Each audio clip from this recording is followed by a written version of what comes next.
A shocking new revelation. Pay close attention to this. It is quite shocking what we have been able to glean based on what Judge Cannon has released. Newly released court documents revealing shocking details about the FBI's August 2022 raid on Mar-a-Lago. If you turned on Fox News in the past 24 hours, odds are you heard that there is a shocking new revelation that just came out of some newly unsealed court filings in Donald Trump's classified documents case. Today, one of Trump's co-defendants in that case, his body man, Walt Nauta, was in court trying to get the case tossed out, which wasn't all that shocking. What was shocking were the two never-before-seen photos we got from one of the newly unsealed filings showing Walt Nauta moving boxes all around Mar-a-Lago. But that wasn't the revelation that shocked Fox News. No. These newly unsealed filings also contain the revelation that classified documents were found in Donald Trump's bedroom 4 months after the FBI searched Mar-a-Lago. But again, nothing from Fox News on that revelation. Instead, the revelation that shocked Fox News was this. Biden's politicized Attorney General Merrick Garland at Joe Biden's weaponized DOJ actually authorized, get this, the use of deadly force during that August 2022 raid at Mar-a-Lago. Now, the issue here is that this is not true. The language in the Mar-a-Lago search warrant was boilerplates, words used in every FBI search warrant. It wasn't slipped in by the Department of Justice for this one search.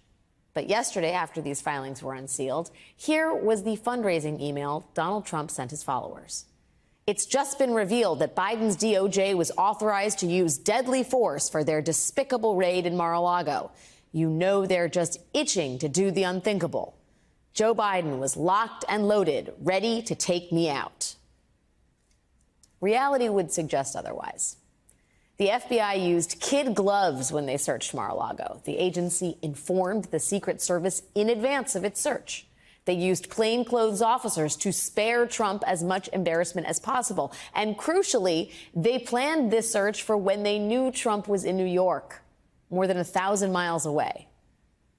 Despite all of those facts, right-wing media is picking up this lie that Joe Biden wanted to kill Donald Trump down at Mar-a-Lago, and they are running with it. This was an attempted assassination attempt on Donald John Trump. Why was Merrick Garland prepping for a possible, shootout?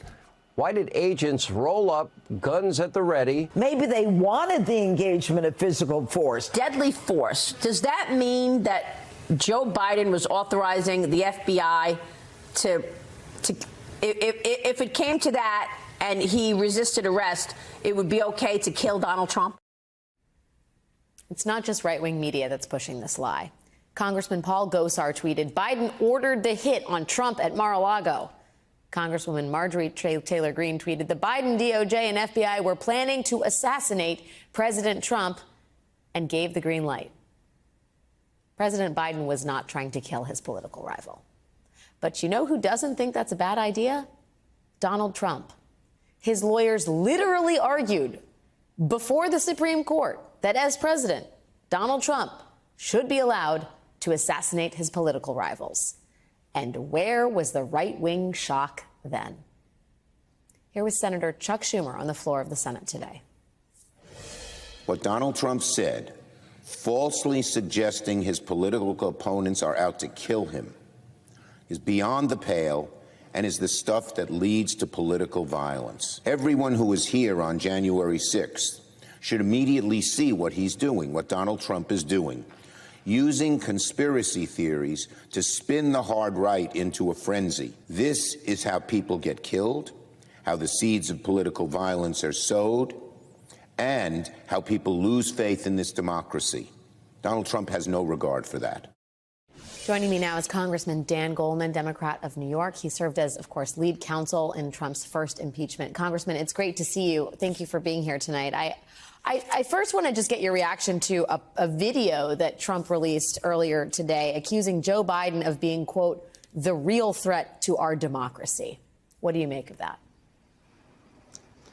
Well, look, I think Donald Trump and his Republican minions in the House consistently project and accuse Democrats of doing exactly what they are doing.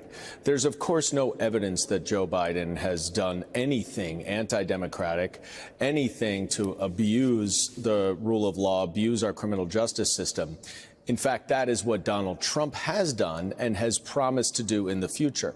So this is a way that Donald Trump tries to normalize authoritarian and fascist rhetoric so that it becomes accepted within at least the far right public and even beyond that to some degree. And it is completely unacceptable and it must be rejected. And the problem, Alex, is that there are no Republicans who are speaking out and saying that this is unacceptable. And this is how Nazi Germany became Nazi Germany, is that no one spoke out. And at some point, we are going to need Republicans, because we Democrats can say it all day long. Donald Trump doesn't care. It's actually, he probably thinks it's to his advantage. But we're going to need Republicans to call out this completely unacceptable, anti-democratic, authoritarian rhetoric and say that this is just not what happens in this country. Whether or not you have policies I like or don't like, we are not going to go down this road. But no one will do that.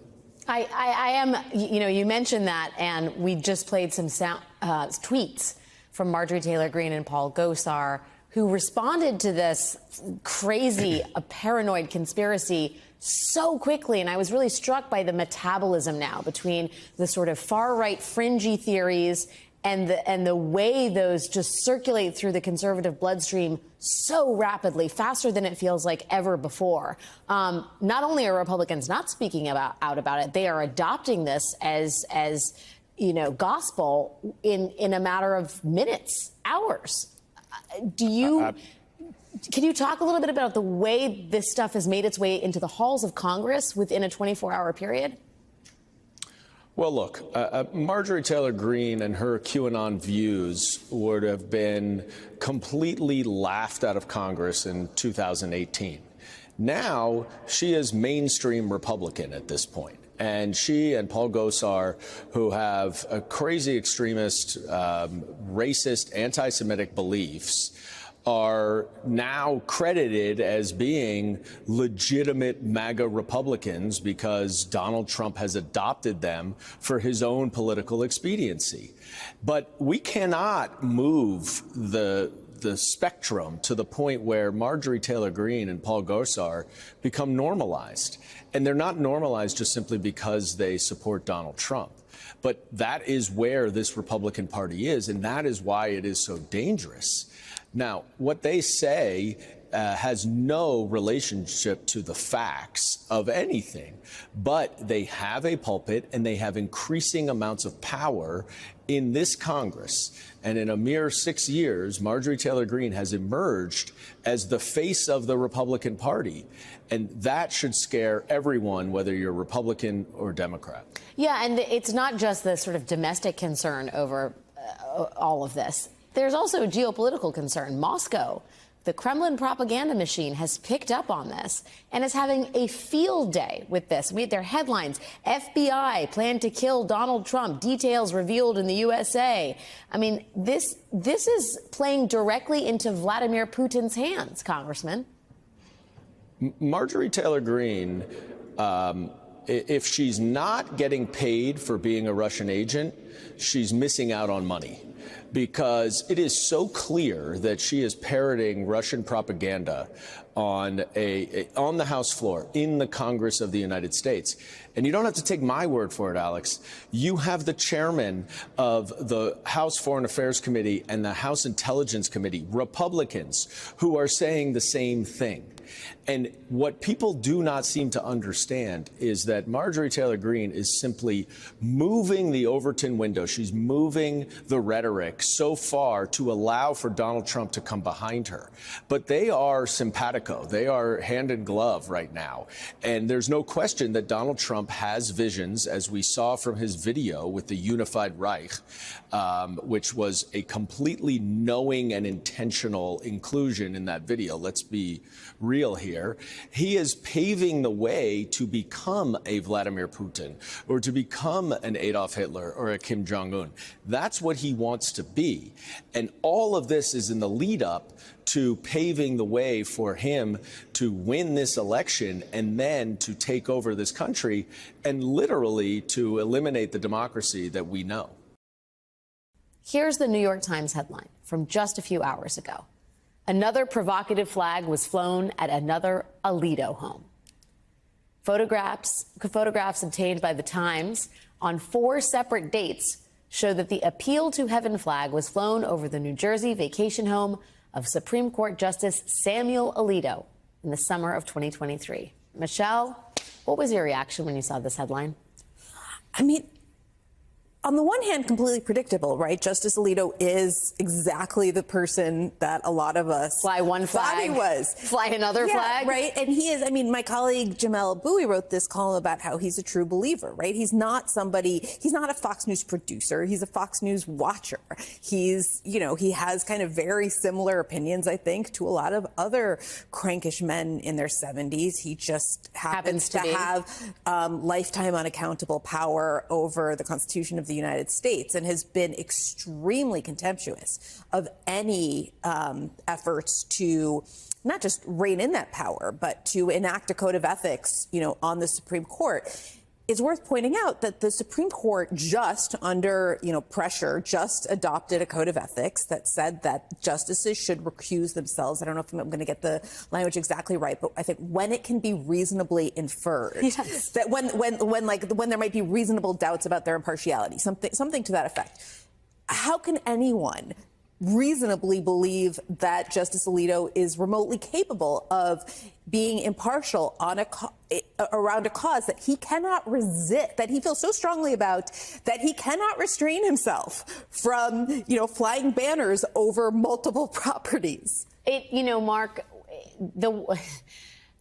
Justice Alito's wife was blamed for the first flag incident. I thought it was very telling that the justice had nothing to say to the New York Times when asked for comment.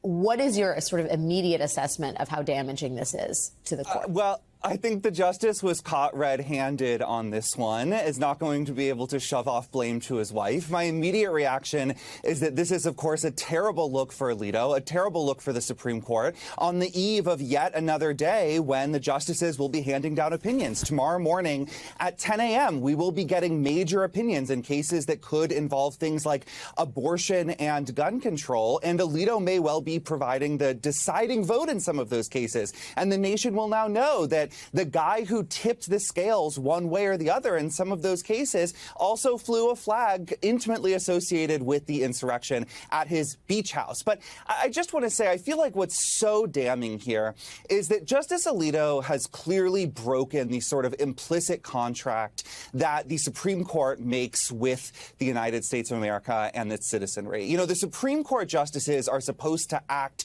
with dignity and honor and impartiality, not just because they derive their legitimacy from all of that, from their black robes, the simple black robes that show they're just normal judges dispensing justice, but because when they go badly awry, we can't do anything about it. We can't vote them out of office. We can't recall them. There's virtually nothing that the American people can do about a justice who's gone as lawless and rogue as Sam Alito evidently has. And so it almost sort of, it can be compared to the British monarchy.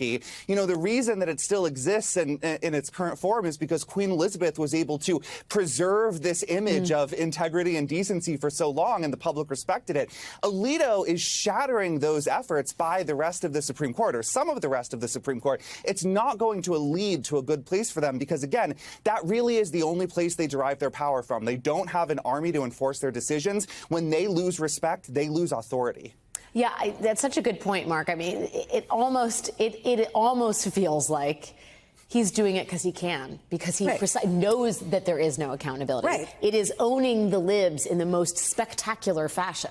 Right. I mean, it's like, who's going to stop me? I mean, I noticed that two of the things that Mark said, he talked about the implicit bargain that the Supreme Court has with the United States, but with the American people. But part of Trumpism has always been to disregard all of those implicit bargains, right? All of those norms. It's always been, who's going to stop me? And so, Justice Alito clearly could care less about whether his exercise of power is seen as legitimate in the eyes of people who disagree with him. And I think that is where it ties in. Justice Alito is a Catholic. The New Apostolic Reformation is a kind of species of Pentecostalism. But in as much as they see a kind of right to rule for certain citizens with certain beliefs and a kind of, a lesser sort of citizenship for everyone else, I think it very much fits in with this. Who cares? It doesn't matter if you think I'm fair or just or my authority is well exercised. I have it, you don't. Not even trying to cloak it in some other sort of broader notion of jurisprudence. Mark, the assumption at this current hour is that not much can be done about this. We know that Chuck Schumer, I believe this was earlier today, before this New York Times story broke, suggested that he is discussing where to go from here with Senator Dick Durbin, who is the chair of the Senate Judiciary Committee. But practically speaking, I mean, all roads lead to John Roberts. If anything is meaningful is actually going to be done, or do you think Congress can enact something? And I say that with an eye roll, not intentionally, but reflexively. Well, I know some House Democrats are saying if they take back a majority that they will hold hearings on this, they will investigate. I think that is a positive step for anyone who wants accountability here. I think it's very unfortunate when senators on the Democratic side say, well, we won't really be doing anything about this because we don't have any meaningful options. They'll ignore our subpoenas. They'll laugh in our faces. That only feeds into this arrogance that Justice Alito is riding high on right now. This sense, as Michelle noted, that he is above everything and that he's able to flaunt it. It's in our faces. Justice Alito is very cloistered. He does not have anyone in his circle to puncture this sense that he is above all public criticism and equal to Trump in the sense that no one can stop him because he has this sort of unlimited power. And I think that if Democrats don't even bother to try to puncture that sense of immunity that he has, if Democrats just give up and say, well, we tried a few subpoenas, they ignored them, so what can we do now? That's going to get Alito even further to the right. It's going to push him to new extremes, or at least allow him to reach those extremes within his bubble. And that is going to come out in his decisions. We are watching his decisions become increasingly unhinged. His questions from the bench are deranged at this point. His opinions are infused with radical Christian nationalism. If all Democrats can muster in a response to that is a shrug, then he will say, well, I guess no one really is going to stop me. And he will continue pulling the law in that very dark and dangerous direction. So well said. And also, not the irony, the danger of a judge acting with impunity on the eve of potentially instilling in the next president, potentially Donald Trump, absolute immunity. I mean, the idea of a representative democracy appearing to dissolve before our very eyes. And, Mark brings up, and you bring up, the infusion of Christian nationalism. When you look at what's happening in Congress, you look at what's happening in the legislative branch, vis-a-vis the Republican Party, you look what's happening in the judicial branch, 2 of the 3 branches of our government have become, hotbeds of Christian fundamentalism. Well, right. And I think that the same thing will follow the executive branch if Donald Trump is reelected, because, he already has plans to bring in a whole entourage of people. I mean, Donald Trump is, not a practicing Christian, although he might be a Christian nationalist in terms of his beliefs in kind of who should be privileged in our society.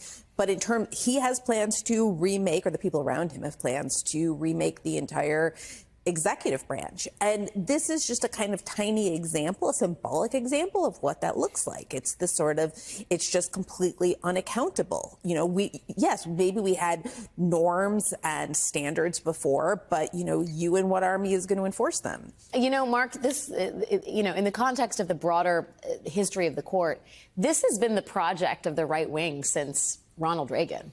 And Yes. what is so astounding and to some degree appalling is the way in which it is in full flower. 40 years later, a dedicated effort to reverse social progress, dissolve the barrier between church and state, and see a right-wing takeover of the judiciary. It almost seems complete on a night like this.